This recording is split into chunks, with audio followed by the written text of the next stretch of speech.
কোনো কিছু করে হয়তো আপনার সন্তানকে পড়াশোনা করছেন, কিন্তু আপনার সন্তান যদি পড়াশোনা ঠিক মতো করে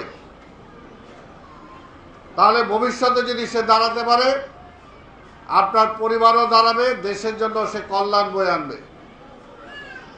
আপনারা দেখেছেন যে অনেক নিম্ন মজুর মধ্যবিত্ত ঘরের অনেক ছেলে মেয়ে হয়তো সে ভালো স্কুলে পড়তে পারে নাই, নাম করা স্কুলে পড়তে পারে নাই, কিন্তু তারপরও মেধাটা তো আল্লাহ দিয়েছে।